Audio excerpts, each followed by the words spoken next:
ఊరిచ్చి ఊరిచ్చి ఉసూరు మనిపించినట్టు local ఎలక్షన్లకు మళ్ళోసారి బ్రేకులు పడ్డాయి. ఇప్పుడు అందరి నజరు జూబ్లీ హిల్స్ బై ఎలక్షన్ మీదనే పడ్డది. ఎట్లనన్నా చేసి పట్నంలో బలము బలగము గట్టిగా చూపియాలి అని తయారైతుర్రు. మరి ఇక ఎవ్వళ్ళు ఏమేం చేస్తుర్రు, ఎట్లెట్లా ఎగిరబెడుతుర్రు, ఒక్కసారి అట్లా పోయి అరుసుకుని వద్దాం పారి.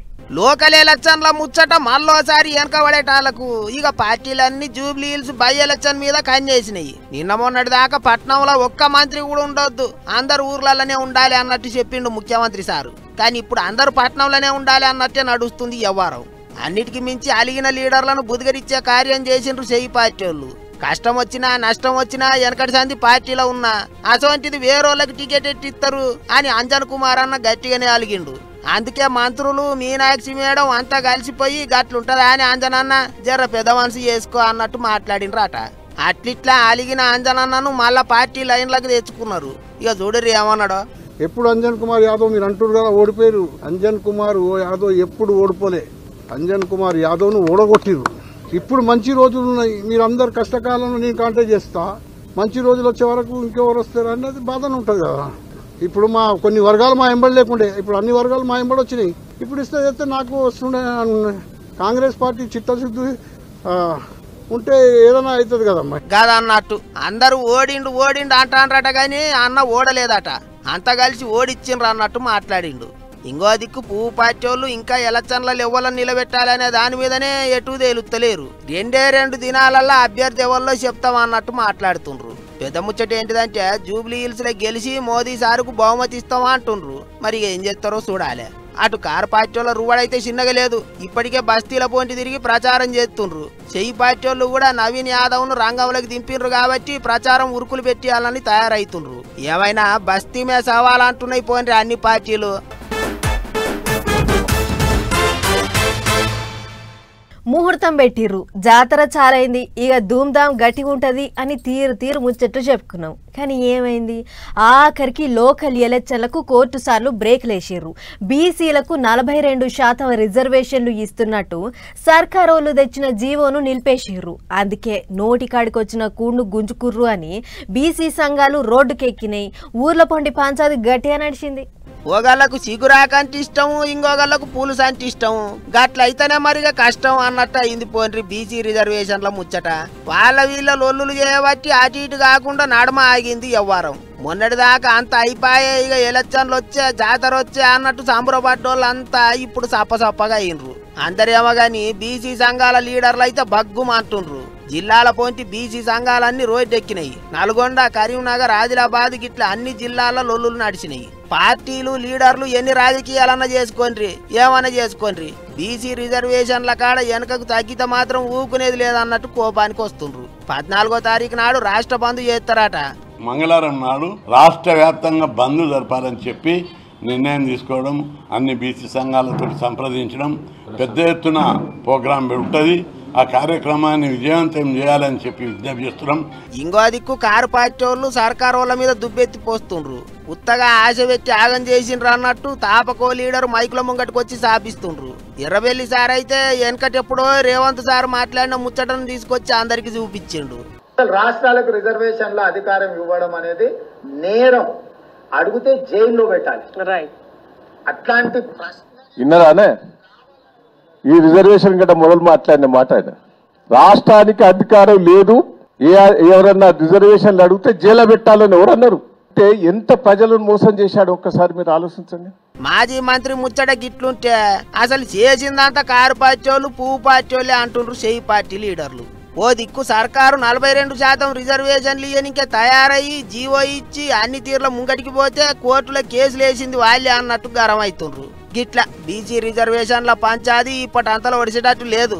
మరి ఇక 14వ తారీఖు నాడు బంద్ అంటారు. ఆయా లెవెల్ ఏమేం చేస్తారో ఏమో చూడాలి. దొడ్ల ఏనుగును కట్టేసుకొని దాన్ని మేపలేక అప్లపాలైండట ఏనకటికి ఓ పెద్ద మనిషి. ఏపీల పాత సర్కారోళ్ళు కట్టిన ఋషికొండ ప్యాలెస్ వ్యవహారం కూడా గిట్లనే ఉన్నది. ఇప్పుడు ఎటూ కాకుండా కట్టిన భవంతిని ఏం చేయాలో సర్కారోళ్లకు సమజేయతలేదట. అట్లా చేయాలి ఇట్లా చేయాలి అని అనుకుంటుర్రు, కానీ ఏది ముంగట పడతలేదు. చూడురు మీరే. కాకి కంచెడు లేదు, పిట్టెకు పిడికెడు లేదు, ఉత్త పుణ్యానికి లచ్చలు ఖర్చు కావచ్చే. గా బిల్డింగ్ ని ఏదో ఒకటి చెయ్యండి అయ్యో అన్నట్టే ఉన్నది పోన్రి. రుషికొండ భవంతులు చేయవచ్చి ఏపీ సర్కార్ వాళ్ళకు దమ్మిడి ఆమ్దానం వస్తలేదట. రాకపోతే రాకపోని ఉల్టా నెల నెల సర్కార్ వాళ్ళ నెత్తినే లక్షల రూపాయల వజన పడుతున్నదట. అందుకే గిట్లయితే కాదని మంత్రులంతా ఊకొని మాట ముచ్చట్లు చేసుకుండ్రు. కూసబెట్టి మేపినట్టు నెల గడిస్తే చాలుగా ప్యాలెస్ కు కరెంటు బిల్లు మెయింటెనెన్స్ ఖర్చులని ఏం తక్క 25 లక్షలు ఖర్చు అవుతున్నాయట. వెనకట గదే జాగల సర్కార్ వాళ్ళ ఓటలు ఉన్న టైంలో 7 కోట్ల దాకా ఆమ్దానం వచ్చేదట. ఇప్పుడు 7 రూపాయలు కూడా వస్తలేవు అన్నట్టు మాట్లాడుకుండ్రు మంత్రులు.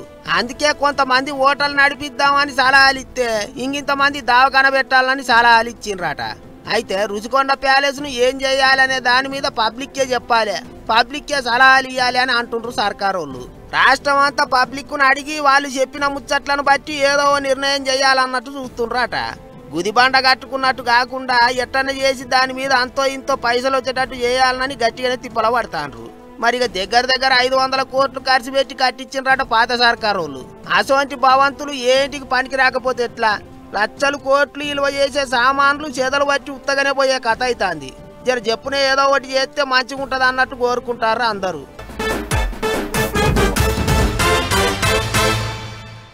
ఈ ఏఐ సల్లగుండా ఇది వచ్చిన కాడ నుంచి ఏది అబద్ధమో ఏది నిజమో సమజైతలేదు జనాలకు.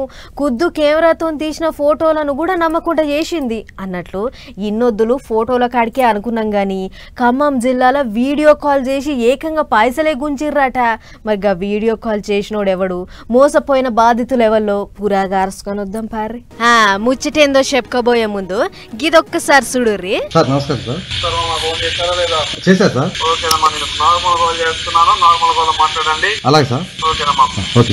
సుశీర్రా ఏం తమ్ముళ్ళు ఎట్లున్నారు అని అచ్చం ఏపీ సీఎం చంద్రబాబు సారు ఎవరికో వీడియో కాల్ చేసి మాట్లాడుతున్నట్లే అనిపిస్తుంది కదా. మేము కూడా గట్లే అనుకున్నాం గాని అటే ఇంకా సమజైంది అదంతా ఉత్తడు పని. సత్తుపల్లి మండలం కాకర్లపల్లిలుండే తెలంగాణ సైకిల్ పార్టీ నాయకులకు ఏలూరుకెంచి ఎవడో పుచ్చిపోయినోడు ఏఐ కాల్ చేసిండట. చేసి అచ్చం సీఎం చంద్రబాబు సారు ఇంకా cycle party leader Devineni Uma లెక్క మాట్లాడిండట. దీంతోని వాళ్ళు మస్తు ఖుషి అయ్యిర్రు. స్వయంగా సీఎం సారే వీడియో కాల్ చేసి మాట్లాడిండు. ఇక మనకేంది రంది అని అనుకున్నారట. ఇంతలా మీరంతా విజయవాడ రండ్రి, ఆడ సీఎం సార్ను కల్పించి బీఫామ్లు ఇప్పిస్తా, హోటల్ కూడా ఫ్రీగానే మాట్లాడినా అని బొంకిండట. అంతేకాదు పార్టీ తరఫుకెంచి పొల్లగాండ్లను చదివిస్తున్నాం, అందుకోసం కొన్ని పైసలు వంపుర్రి అని అడిగితే పాపం నిజమే కావచ్చు అని ఓ నాయకుడు 35,000 వారి బొందల పోసిండట. అటెంకా పెద్ద సార్ను కలుద్దామని 18 మంది విజయవాడకు పోతే ఆడ ఇంకో తిరకాసు. అందరూ కాదు 8 మంది మాత్రమే సార్ను కలవాలి, మనిషికి 10,000 లెక్కన ఇయ్యాలి అని చెప్పిర్రట. ఇంతలో హోటలోళ్ళు బిల్లు అడిగిర్రు. అదేంది ఫ్రీగానే కదా అనంటే ఫ్రీ లేదేం లేదు మర్యాదగా పైసలు తీయుర్రి అనంటే అప్పుడు బయటపడ్డది అసలు కథ. ఫోన్ చేసింది సీఎం సార్ కాదు, దేవినేని ఉమా కూడా కాదు, ఎవడో అడ్డదాకులోడు. దీంతో ముచ్చట బయట ఎరికైతే ఇజ్జత్ పోతుందని సప్పుడు కాకుండా వచ్చిర్రట. కానీ చూడుర్రి ఏఐతోని ఎంత పెద్ద సైబర్ మోసమైందో. సీఎం సార్ ముఖాన్ని కూడా కాపీ చేస్తుర్రంటే రేపు ఇంకేం చేస్తారో ఏమో. కాబట్టి జర్రంత జాగ్రత్తగా ఉండుర్రి.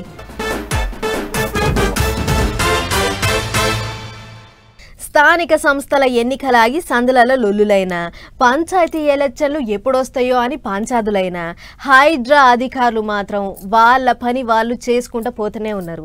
అసలు హైడ్రా పుట్టిందే ఈ పని కోసం అన్నట్లు ఏడ దొంగ బిల్డింగ్లు అవుపడితే వాటిని లేపేస్తుర్రు అన్నట్లు బంజారా హిల్స్ కూల్చివేతలు గట్టినే అయినాయట. పాండ్ర చూద్దాం. హైడ్రా అధికారులు మళ్ళా బుల్డోజర్లకు పనిచెప్పిర్రు. షేక్పేట్ మండలం బంజారా హిల్స్ రోడ్ నంబర్ 10ల కబ్జా రాయుళ్ల షెర నుంచి 5 ఎకరాల భూమిని కాపాడిర్రు.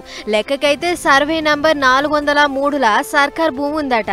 కానీ ఆ కబ్జా పెట్టినోడు మంచి తెలివిమంతుడే ఉన్నాడు. ఫేక్ కాయిదాలు ఉట్టించి సర్వే నంబర్ కింద బై 52 మార్చి నా భూమి అని ఆయన పేరు మీదకి ఎక్కించుకుంటుండట. అంతేకాదు ఈ భూమి నాది, ఇటు దిక్కు ఎవ్వరు చూసినా కథ వేరే ఉంటదని బౌన్సర్లను కాపలా పెట్టిండట. మరి గింత చేసిండంటే ఆ భూమి విలువ ఎంతనో ఎరికేనా? అచ్చరాల 750 కోట్లు. పెద్ద ముచ్చట ఏందంటే ఈ 5 ఎకరాల భూమి కాంచి 1.5 ఎకరం వాటర్ బోర్డుకు ఇచ్చిందట సర్కారు. కానీ ఆ కబ్జా పెట్టిన పనిమంతుడు ఈ భూమి నాది అని ఉల్టా సర్కార్ మీదకే కోర్టుకు పోయిండట.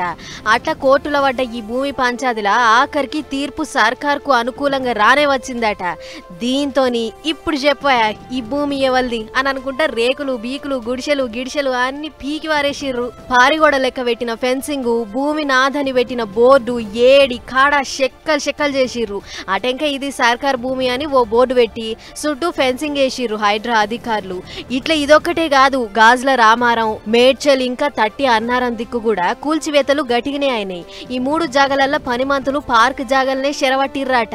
అట్లా అక్కడి జనాల ముచ్చట హైడ్రాకు ఎరకజేయంగానే జేసీబీలు అందుకొని పోయిర్రు, కూల్చి పడేసి సాఫ్ సీఫ్ చేసిర్రు. మొత్తానికి సర్కార్ భూములను పోతం పెడితే ఎంత టోడైనా ఊకునేదే లేదన్నట్లు చేస్తుంది హైడ్రా.